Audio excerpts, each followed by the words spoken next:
할렐루야. 아름다운 가족 여러분 안녕하세요.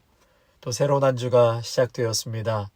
이번 한 주도 우리 성도님들 모두 건강하시고 또 샬롬의 평강이 여러분의 가정과 일터와 우리 아름다운 교회 위에 충만하게 임하시기를 축원합니다. 오늘은 9월 19일 화요일 새벽 예배 하나님께 드리겠습니다. 히브리서 10장 11절에서 25절까지의 말씀입니다. 히브리서 10장 11절에서 25절의 말씀 보시겠습니다. 제사장마다 매일 서서 섬기며 자주 같은 제사를 드리되 이 제사는 언제나 죄를 없게 하지 못하거니와 오직 그리스도는 죄를 위하여 한 영원한 제사를 드리시고 하나님 우편에 앉으사 그 후에 자기 원수들을 자기 발등상이 되게 하실 때까지 기다리시나니 그가 거룩하게 된 자들을 한 번의 제사로 영원히 온전하게 하셨느니라. 또한 성령이 우리에게 증언하시되 주께서 이르시되 그날 후로는 그들과 맺을 언약이 이것이라 하시고 내 법을 그들의 마음에 두고 그들의 생각에 기록하리라 하신 후에 또 그들의 죄와 그들의 불법을 내가 다시 기억하지 아니하리라 하셨으니 이것들을 사하셨은즉 다시 죄를 위하여 제사 드릴 것이 없느니라. 그러므로 형제들아 우리가 예수의 피를 힘입어 성소에 들어갈 담력을 얻었나니 그 길은 우리를 위하여 휘장 가운데로 열어놓으신 새로운 살 길이요 휘장은 곧 그의 육체니라. 또 하나님의 집 다스리는 큰 제사장이 계심에 우리가 마음의 뿌림을 받아 악한 양심으로부터 벗어나고 몸은 맑은 물로 씻음을 받았으니 참 마음과 온전한 믿음으로 하나님께 나아가자. 또 약속하신 이는 미쁘시니 우리가 믿는 도리의 소망을 움직이지 말며 굳게 잡고 서로 돌아보아 사랑과 선행을 격려하며 모이기를 패하는 어떤 사람들의 습관과 같이 하지 말고 오직 권하여 그날이 가까움을 볼수록 더욱 그리하자. 아멘. 오늘 본문은 우리 11절에서 25절까지 읽었지만 내용은 1절에서 10절까지의 말씀부터 제가 요약해서 말씀을 드리도록 하겠습니다. 히브리서 10장 1절을 보시면 1절에 율법은 장차 올 좋은 일의 그림자일 뿐이요 참 형상이 아니다. 10장 1절의 말씀이죠. 그래서 이제 본격적으로 이 그림자 그리고 참 형상 혹은 실체에 대해서 이제 말씀을 하고 있는 것이죠. 그러니까 율법은 뭐라는 거죠? 장차 올 좋은 일의 그림자일 뿐이다. 참 형상이 아니다. 여기서 장차 올 좋은 일, 여러분 뭐죠? 예수로 말미암아 이루어진 구속사역을 의미하죠. 율법은 예수의 구속사역, 그러니까 장차 올 좋은 일, 구속사역, 좋은 일이죠. 이거에 대한 그림자 역할을 할 뿐이다. 율법은 실체가 아니라 그림자였기 때문에 매년 희생을 반복해 드려야 했다는 것이죠. 그러니 이러한 한계 때문에 이 제사는 온전할 수 없으므로 희생을 드리는 자들 역시 온전케 할 수도 없었다. 자, 그래서 그림자라는 말이 또 중요한 거고요. 꼭 기억하시기 바랍니다. 율법과 제사는 그림자에 불과했다. 제사나 율법으로는 죄를 계속 생각나게 할 뿐 죄의 근본적인 문제를 해결해 주지 못하죠. 하지만 그 그림자의 이제 실체, 형상이신 바로 예수께서 이 땅에 오시면서 하나님이 원하시는 제사, 다시 말해 성소의 제사나 예물이 아니라 영원한 속죄를 이루신 희생 제물, 곧 예수 자기 자신임을 말씀하고 있는 것이죠. 그래서 9장 14절에 보면 하나님께 흠없는 자기 자신을 죽음으로 드렸다. 이렇게 표현하고 있는데요. 하나님께 흠없는 자기 자신, 예수 자기 자신을 말씀하시는 것이죠. 그것을 죽음으로 영원한 속죄 제물로 우리 하나님께 드렸기 때문에 예수의 제사장적인 희생은 이제 한 번으로 단 한 번의 사건으로 완전하게 되었다는 것입니다. 아멘. 그래서 동물의 피가 더 이상 아닌 오직 예수의 피를 흘려 완전한 제사를 드리셨다. 그 제사를 하나님께서 기쁘게 받으셨다. 이 십자가의 죽음은 모든 인간을 위한 속죄의 제사가 된 것입니다. 여러분, 이 기독교 교리에서 매우 중요한, 신학적으로 매우 중요한 지금 말씀을 제가 드리고 있는 것입니다. 다시요, 십자가의 죽음은, 예수님의 죽음은 모든 인간을 위한 속죄의 제사라는 것 여러분 꼭 기억하시기 바랍니다. 계속해서 9절을 보시면은요, 첫째 것을 폐하심은 둘째 것을 세우려 하심이다. 다시요, 첫 번째 것을 폐하심은 둘째 것을 세우려 하심이라. 여러분 이제 대충 이게 감이 오시죠? 여러분 이 말이 어떤 뜻입니까? 예수의 보혈이 뿌려진 다음에는 더 이상 첫 번째 것, 제사의 제도가 이제는 무용지물이 되었다는 것이죠. 이제 그리스도의 제사가 전무후무한 완전한 제사, 완벽한 제사로 인해서 우리 모두에게 완전함을 주셨다는 것이죠. 그래서 예수님의 제사, 예수님의 그 희생의 죽음의 사건을 세우기 위해서 이제 그것으로 통해서 첫 번째 것이 완전히 이제 폐하여졌다, 완성하셨다, 그 말씀을 하시는 것이죠.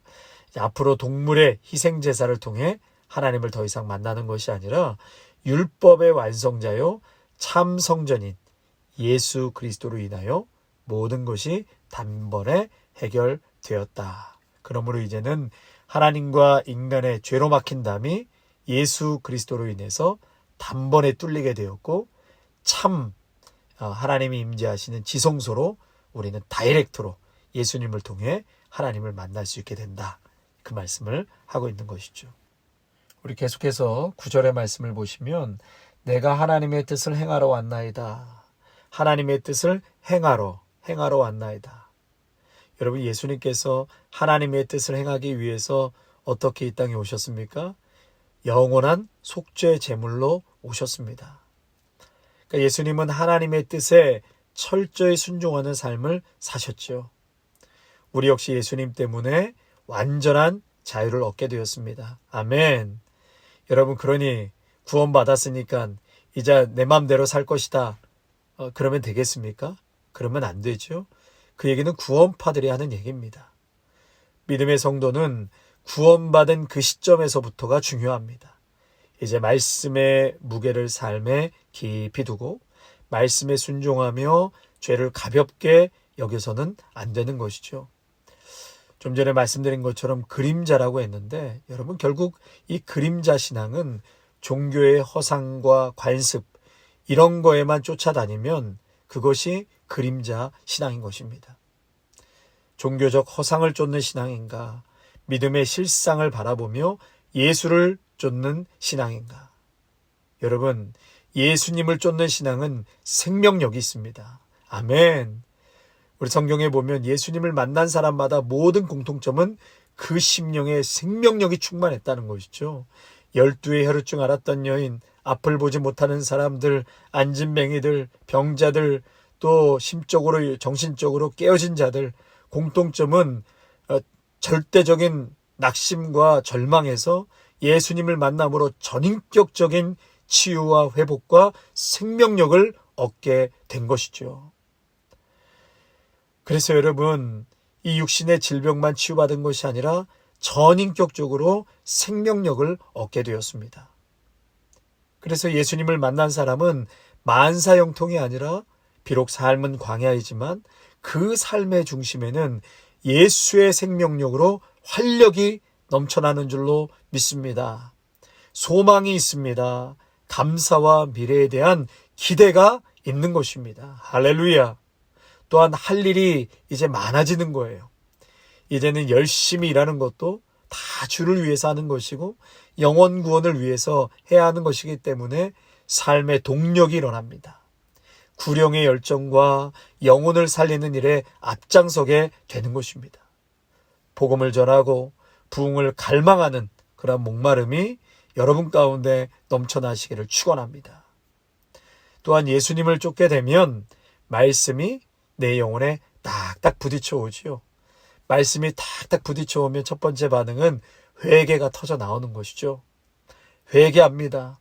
내 자신의 부끄러움과 또 불순종, 죄인의 모습을 철저하게 보게 되니 회개가 터져 나올 수밖에 없고요. 그러면서 내면에 변화가 오고 내 언어가 바뀌고 가치관이 바뀌고 삶의 변화가 오기 시작하는 것입니다. 성도 여러분, 예수님은 쓴물을 적당히 먹을 수 있게 해주지 않으십니다. 내일은 다시 쓴물로 바뀌는 것이 아닙니다.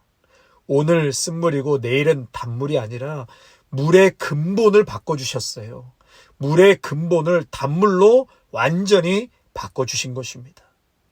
맹물을 항아리에 부으니 갈수록 마시는 포도주가 되었더라. 가나온인 잔치에 나오지 않습니까? 여러분, 예수님 만나고 예수님을 쫓으면 근본의 변화가 일어나는 것입니다. 아멘.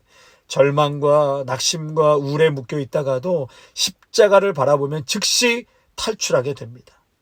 금세 십자가에서 힘을 얻고 소망 중에 일어서는 것이죠. 이러한 십자가의 능력을 날마다 체험하고 그 은혜가 반복되면 중심에 불이 붙어서 복음을 안 전해내야 안 전할 수가 없습니다. 그래서 예레미야 선지자는 나의 중심이 불붙는 것 같아서 골수에 사무치니 답답하여 견딜 수가 없나이다. 이런 고백을 하지 않습니까? 사랑하는 성도 여러분, 저와 여러분 모두가 예수님을 만나서 그림자가 아닌 실상을 쫓고 실상을 바라보고 우리의 영혼과 삶의 근본에 영적인 지진이 일어나길 소망합니다. 우리 모두에게 영적인 부흥이 일어나기를 간절히 축원합니다. 아멘. 계속해서 11절에서 25절의 말씀을 보시면 오늘 11절 말씀에 이런 내용이죠. 모든 제사장은 날마다 서서 섬기며 반복해서 똑같은 제사를 드린다. 그러나 아무리 반복한다 한들 그것들은 결코 죄를 제거할 수 없다. 그 반복되는 제사로는 우리를 온전케 할 수 없다. 여러분, 이 바울을 죽이려 했던 자객 40명 기억나시죠? 사도행전 26장에 나오나요? 거기에 자객 40명이 나오잖아요.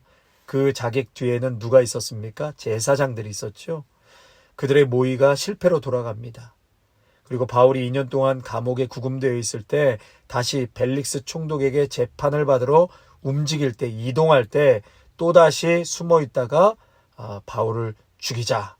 그렇게 또다시 제사장들이 모의하여 자객을 결성하지 않았습니까? 놀라운 것은요, 그 살해 모의를 2년이 지난 후에도 또다시 시도한다는 것입니다. 제사장들이 바울 2년 동안 감옥에 있을 때 2년 동안 뭐 했습니까? 그들의 직무가 제사장들 아닙니까? 성소에서 하나님께 예배드리고 속죄 제사를 드렸습니다. 적어도 2년 동안 일주일에 2번씩 드렸다면 208번의 예배를 집례했을 텐데 여전히 바울을 죽이려는 살해 동기가 그들에게 있었다는 것입니다.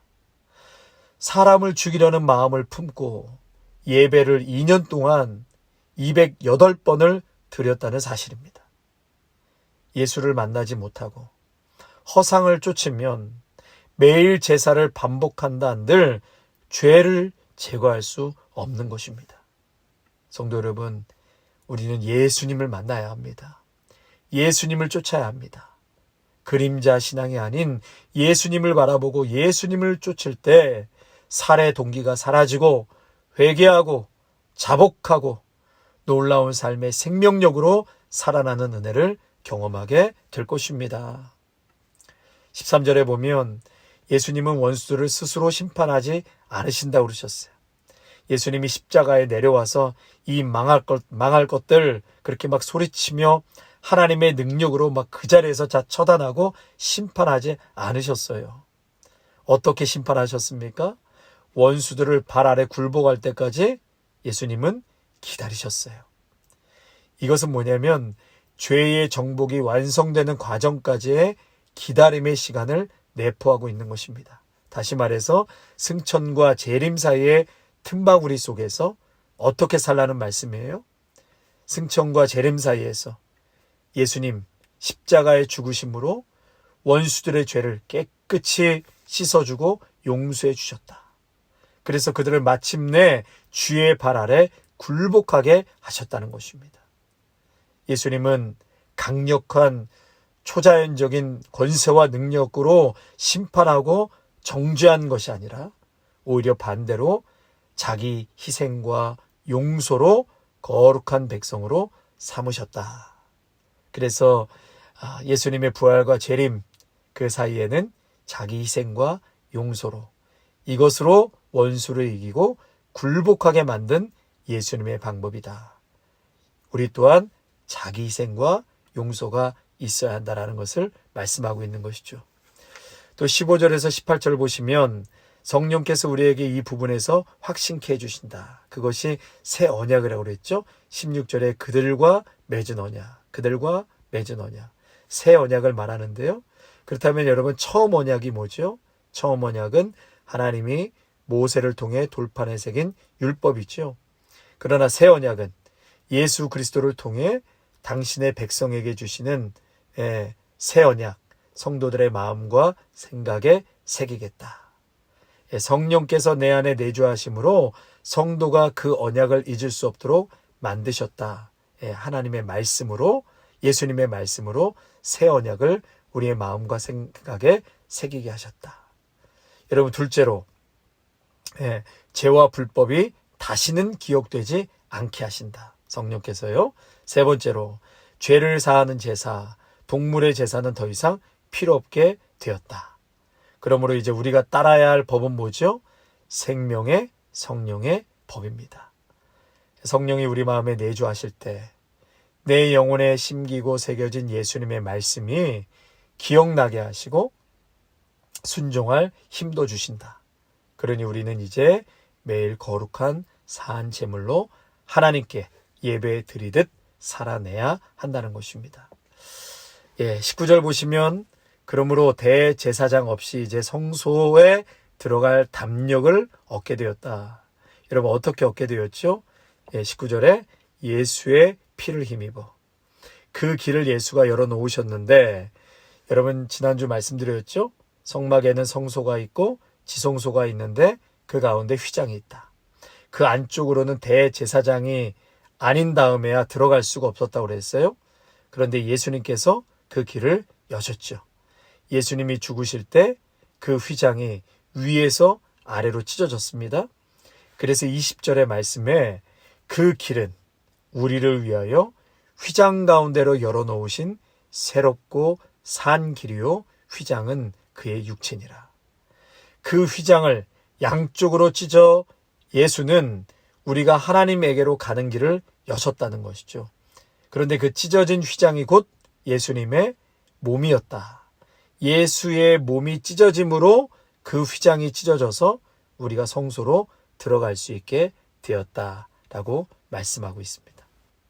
끝으로 23절과 25절에 우리가 해야 할 네 가지 실제적인 일들에 대해서 말씀하시는데요. 그 첫째는 우리의 소망에 대한 고백을 든든히 할 것. 다시 말해 예수에 대한 신앙적 고백을 여러분 든든히 해야 한다는 것이죠. 흔들림 없이, 변함없이 똑같은 예수에 대한 그 고백을 해야 한다. 두 번째, 그리스도인답게 살려는 노력 안에서 뭘 해야 된다고요? 서로 격려하라. 사랑과 선행으로 서로 격려하라. 세 번째로 서로 만나기를 25절에 보니까 게을리하지 말라. 매우 중요한 말씀이죠. 곧 모임.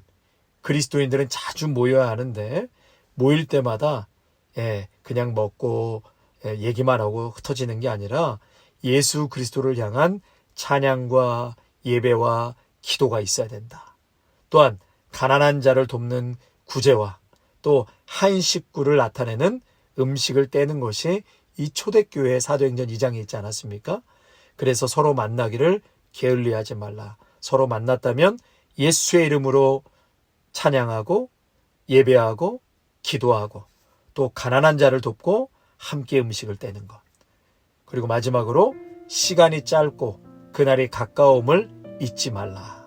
이 얘기는 임박한 예수의 재림을 강하게 의식할 때 우리가 환난을 잘 견디고 뒤로 물러서지 않게 된다는 것입니다. 사랑하는 성도 여러분, 오늘 주신 말씀 잘 기억하셔서 정말 예수님만을 담고 예수님으로 충만한 생명력으로 충만한 저와 여러분이 되시기를 축원합니다. 예수님을 쫓아 신앙생활하는 믿음의 성도들이 되시기를 바랍니다. 우리가 해야 할 4가지 실제적인 일들 우리가 기억하여서 우리 교회 안에서 또한 풍성한 그러한 은혜와 교제가 넘쳐나기를 소망합니다. 기도하겠습니다. 하나님, 우리의 신앙이 종교적인 허상이 아닌 믿음의 실상인 예수님을 바라보고 예수님을 쫓는 신앙인이 되게 하여 주옵소서. 예수님을 쫓을 때 근본을 변화시켜 주셔서 생명으로 충만케 하신 것처럼 우리의 영혼과 삶에 영적인 지진과 부흥이 일어나게 하여 주시옵소서. 하나님 아버지, 오늘도 예수님에 대한 나의 고백을 든든히 하게 하시고 또 서로 사랑과 선행으로 격려하게 하시고 또 만나기를 게을리하지 않고 만날 때마다 하나님을 찬양하고 예배하고 기도하고 어려운 이들을 돕고 우리는 한 가족임을 선포하는 식탁의 공동체를 나누게 하여 주시옵소서. 예수님이 언제 오실지 알 수 없사오니 오늘도 이 환난을 잘 견디며 결코 뒤로 물러서지 않는 강하고 담대한 믿음의 성도들로 세워 주옵소서. 예수님의 이름으로 기도하옵나이다. 아멘.